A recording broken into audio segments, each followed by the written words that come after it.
말씀은 주님께서 무화과 나무를 저주하신 사건을 말씀하고 있습니다. 12절에 보면 주님께서 베다니에 나오셨는데 시장하셨더라 라고 말합니다. 마태복음에도 이 기록이 나오는데요. 마태복음에는 주님께서 이른 아침부터 베다니에서 나오셨다라고 말합니다. 다시 말하면 주님은 지금 아침 식사도 못하신 상태에 있는 겁니다. 식사를 못하셨으니까 시장하시죠. 그 시장하시던 차에 멀리 보니까 잎이 무성한 무화과 나무가 보였다라고 말합니다. 이 멀리서도 무화과 나무 잎사귀가 보였다고 하는 것은 그만큼 잎사귀가 크고 풍성했다는 걸 말하고 있습니다. 주님께서는 그 무화과 나무에 열매가 있을까 하고 그곳으로 가셨어요. 기대하고 가셨겠죠. 그런데 13절에 보니까 무화과 나무에 열매가 없었습니다. 그러자 주님께서 14절에 그 무화과 나무를 저주했습니다. 그 무화과 나무를 저주하자 읽지 않았지만 20절 말씀에 보니까 그 무화과 나무가 뿌리째 말랐다라고 말합니다. 이것이 본문의 내용입니다. 주님께서는 세상에 살면서 많은 기적을 행하셨어요. 그런데 그 모든 기적이 다 치유하고 회복시키는 기적을 행했습니다. 병든 자를 고쳐주셨어요. 죽은 자를 살려주었습니다. 굶주린 자들에게 먹을 것을 주었습니다. 그렇게 치유와 회복의 기적을 행하셨는데 주님은 한 번도 저주하는 기적을 행하지 않았습니다. 근데 오늘 본문의 말씀에서는 주님께서는 무화과 나무를 저주하십니다. 그것도 아무 힘도 없는 연약한 무화과 나무를 저주하죠. 그 무화과 나무를 저주한 이유가 무엇입니까? 열매가 없다고 저주한 겁니다. 그런데 여러분, 이 무화과 나무가 열매를 맺지 못한 데는 이유가 있습니다. 그 이유가 무엇이냐면 13절 하반절에 나오는데 13절을 말씀을 보시죠. 13절 하반절에 보시면 가서 보신즉 잎사귀 외에 아무것도 없더라. 이는 무화과의 때가 아님이라 라고 말합니다. 무화과의 열매가 맺지 않은 이유가 무엇이냐면 아직 열매 맺지 않을 때이기 때문에 열매를 맺지 않은 겁니다. 그럼 모든 식물은 다 때가 되어야 열매를 맺습니다. 때가 되지 않아서 열매를 맺지 않는 것은 당연한 거죠. 주님께서 그렇게 창조하셨습니다. 그럼 주님도 이 무화과 나무가 열매 맺을 때가 아닌 걸 아셨을 거 아니에요. 그럼에도 불구하고 주님께서는 열매가 없다고 무화과 나무를 저주했습니다. 이해가 되지 않습니다. 어떤 사람은 이 말씀을 가지고서 주님이 너무 배가 고파서 배고픈 상황에 열매를 먹으려 갔는데 열매가 없으니까 이성을 잃으셔서 그 나무를 저주했다라고 말하는 사람도 있습니다. 또 어떤 사람은 주님의 이 모습 때문에 신앙을 포기한 자도 있습니다. 그러나 여러분, 주님께서 무화과 나무를 저주하신 것은 자연의 섭리를 모르셔서 저주한 것 아닙니다. 또한 이성을 잃으셔서 저주하신 것도 아닙니다. 결론적으로 말하면 주님이 무화과 나무를 저주하신 것은 전혀 문제가 없습니다. 무화과 나무는 여러 가지 특징이 있어요. 그 중에 하나가 무엇이냐면 다른 나무들은 열매를 1년에 한 번 맺거든요. 근데 무화과 나무는 1년에 여러 번 열매를 맺습니다. 한 3번에서 5번 정도 열매를 맺습니다. 그리고 무화과 나무는 열매가 먼저 열리고 그 다음에 잎사귀가 열려요. 이 무화과 나무의 특징입니다. 또 무화과 나무는 처음에 미숙한 첫 열매가 열립니다. 그리고 나서 온전하게 익은 열매를 열리죠. 여기 본문 말씀에 이는 무화과의 때가 아님이라 라고 하는 말은 온전히 익은 열매, 온전한 열매가 열리는 때가 아니라 그런 말입니다. 그러나 이게 온전한 열매가 열리는 때가 아니라는 말은 무엇입니까? 미숙한 열매는 열렸다는 걸 말합니다. 왜냐하면 잎사귀가 있거든요. 잎사귀가 있다고 하는 것은 열매가 열렸다는 것을 말합니다. 온전히 익은 열매는 아니지만 미숙한 열매는 열린 겁니다. 주님께서는 그 미숙하게 열린 열매를 먹으려고 했습니다. 여러분, 살구 같은 것들은 조그마한 것들은 셔서 못 먹습니다. 근데 무화과는 미숙한 열매도 먹을 수가 있습니다. 주님은 그걸 기대하고 가신 거죠. 그런데 기대하고 갔는데 잎사귀를 열어보니까 무화과 나무가 없는 겁니다. 여러분, 무화과 나무는 또 특징이 뭐냐면 무화과 나무가 첫 열매를 맺지 못하면 미숙한 첫 열매를 맺지 못하면 그 나무는 그 다음부터 열매를 맺지 못합니다. 지금 주님께서 보셨을 때에 무화과 나무에 미숙한 첫 열매가 열리지 않았으면 이후부터 이 무화과 나무는 열매를 맺지 못하는 겁니다. 무화과 나무가 앞으로 열매를 맺지 못할 걸 주님 아시고 저주하신 거죠. 여러분 무화과 나무는 주님이 저주하시기 이전에 이미 저주를 받은 겁니다. 왜냐하면 열매를 맺지 못한 것 자체가 이미 저주를 받은 거죠. 때문에 주님께서 이 무화과 나무에 열매가 없다고 저주하신 것은 전혀 잘못된 것이 아닙니다. 그럼에도 불구하고 주님께서 이 기적을 행하신 이유가 무엇입니까? 그것은 우리에게 전하고 싶은 말씀이 있기 때문에 그렇습니다. 그것이 무엇입니까? 주님께서 무화과 나무가 열매 맺기를 원하셨던 것처럼 우리도 열매 맺기를 원하시는 것을 말씀하고 싶어 하신 것입니다. 여러분 무화과 나무는 잎사귀도 열리고 열매도 같이 열립니다. 영적으로 말하면 잎사귀는 사람에게 보이는 외식적인 신앙을 말합니다. 열매는 주님이 원하시는 신앙을 말하죠.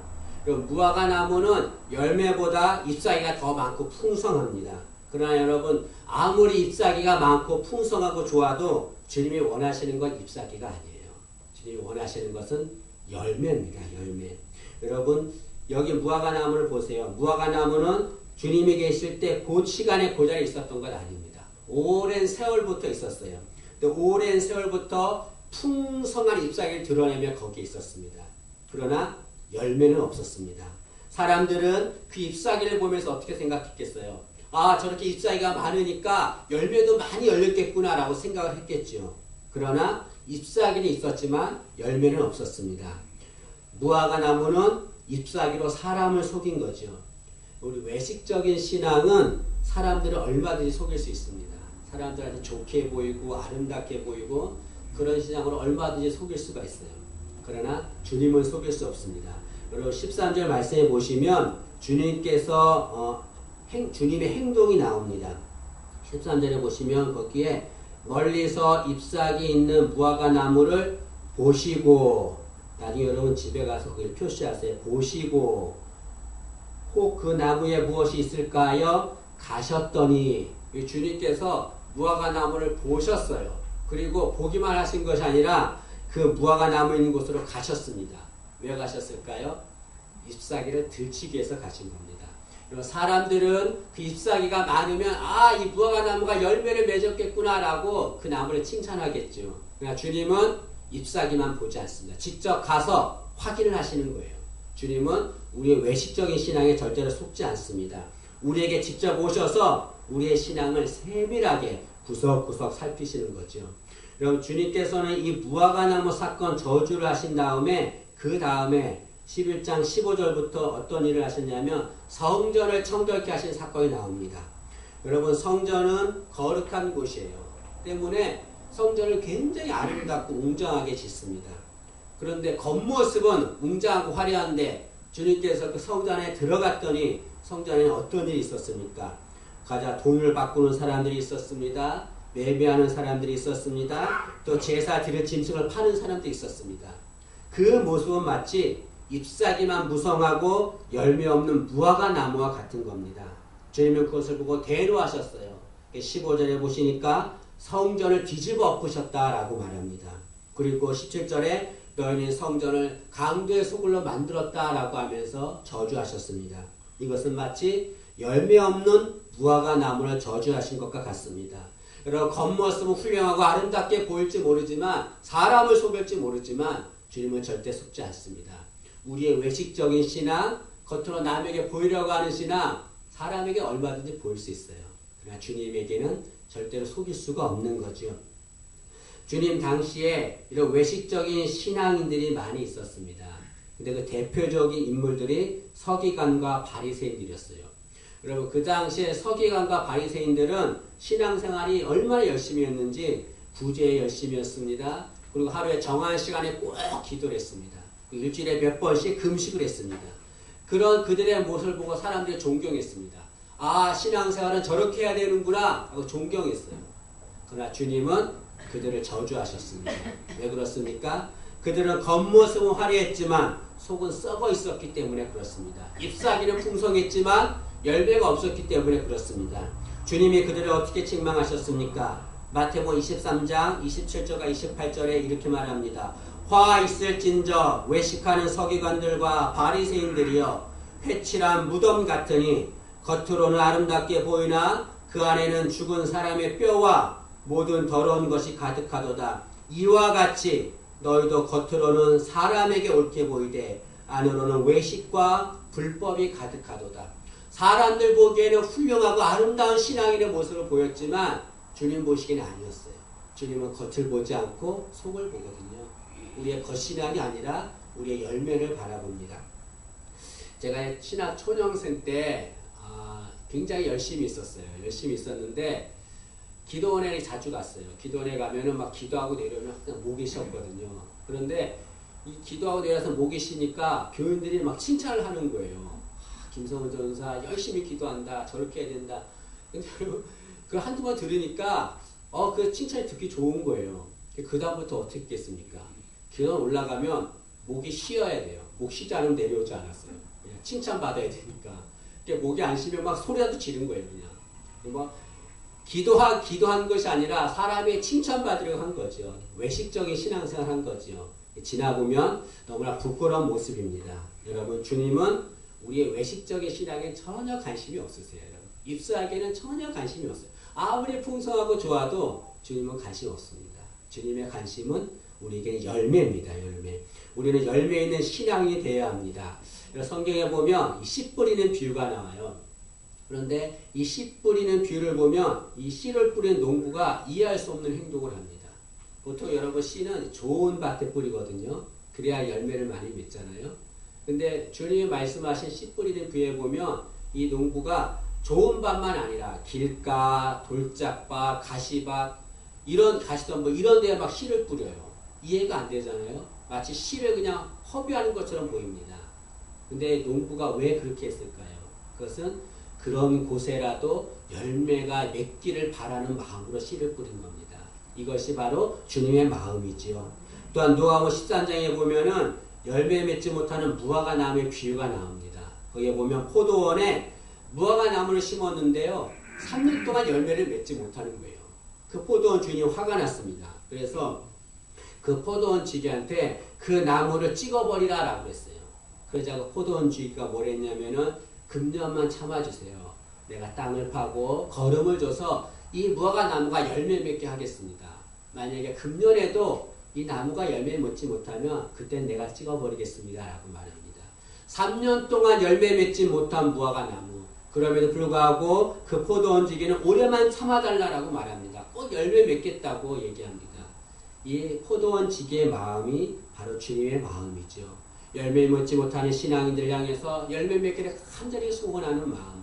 그것이 주님의 마음입니다. 우리는 주님의 소망대로 신앙의 열매 맺는 자가 되어야 합니다. 여러분. 근데 신앙의 열매를 맺어야 되는데 열매 맺기 위해서는 어떻게 해야 되는가? 그것은 주님의 은혜를 받아야 합니다. 여기 무화과 나무는 인간의 노력과 정성으로 얼마든지 열매를 맺을 수 있어요. 그러나 신앙의 열매는 인간의 노력과 능력으로는 한계가 있습니다. 주님의 은혜를 받아야만 열매를 맺을 수가 있습니다. 민수기 17장에 보면 어떤 사건이 나오냐면 하나님께서 그 모세와 아론을 하나님께서 그 지도자로 세웠어요. 그런데 그 당시에 고라, 다단, 아비람 이런 사람들이 그 반역을 하는 겁니다. 왜 아론만 제사장으로 삼아주느냐? 우리도 할 수 있다. 왜 아론만 하나님의 음성을 듣느냐? 라고 하면서 아론의 권위에 막 도전을 합니다. 그래서 하나님께서 그걸 들으시고 말씀하시기를 각 지파에게 12지파 한 지파마다 마른 막대기 하나씩을 가져오라 그래요. 법궤 앞에 두라 그럽니다. 12개의 마른 막대기를 법궤 앞에 뒀습니다. 거기에 이름을 썼어요. 아론도 이름을 썼겠죠. 그 다음날 되었더니 다른 막대기에는 그대로 있는데 이 아론의 지팡이에서만 살구 열매가 열렸다라고 말합니다. 여러분, 이 마른 막대기 아론의 지팡이에서만 살구 열매가 열린 것은 어떻게 된 겁니까? 아론이 밤새도록 거기에 물을 줘서 막 기도해서 그 열매가 열렸습니까? 주님의 은혜로 그렇게 된 거죠. 우리도 마른 막대기 같은 우리 심령의 열매 맺으려면 우리의 능력으로 한계가 있어요. 주님의 은혜를 받아야만 열매를 맺게 될 줄로 믿습니다. 그러나 여러분, 그 주님의 은혜를 받기 위해서 우리가 해야 될 것이 있습니다. 주님 우리에게 은혜 부어주시길 원해요. 은혜 주셔서 우리가 열매 맺기를 원합니다. 근데 우리가 해야 될 것이 있어요. 여러 가지가 있지만 두 가지를 말씀드리고 싶습니다. 첫째는 이 마음의 문을 열어야 돼요, 여러분. 뜨거운 사막에서 생수가 필요하죠. 근데 막 생수를 먹고 싶은데 하나님께서 내가 생수를 부어주겠다 하고 생수를 부어주는데 그 통에 갑자기 뚜껑을 덮어버려요. 그러면 하나님이 아무리 생수를 부어줘도 그 생수가 통 안에 들어가지 않습니다. 마찬가지로 하나님 우리에게 아무리 은혜를 부어주려고 해도 우리 마음을 닫아버리면 하나님 은혜를 받을 수가 없어요. 마음 문을 열어야 돼요. 열어야 하나님의 은혜를 받을 수 있습니다. 또한 은혜를 받기 위해서는 은혜의 자리에 참여해야 됩니다. 여러분, 내가 어떤 자리에 참여하느냐에 따라서 나는 영향을 받거든요. 우리가 은혜를 받으려면 은혜의 자리에 참여해야 됩니다. 예배의 자리에 참여해야 돼요. 기도의 자리에 참여해야 되고 전도의 자리, 그런 은혜 받을 수 있는 자리는 다 참여해야 돼요. 그래야 은혜가 주어집니다.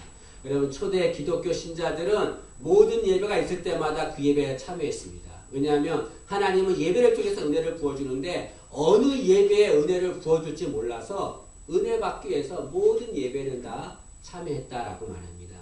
우리도 열매 맺기를 원한다면 주님의 은혜를 받아야 돼요.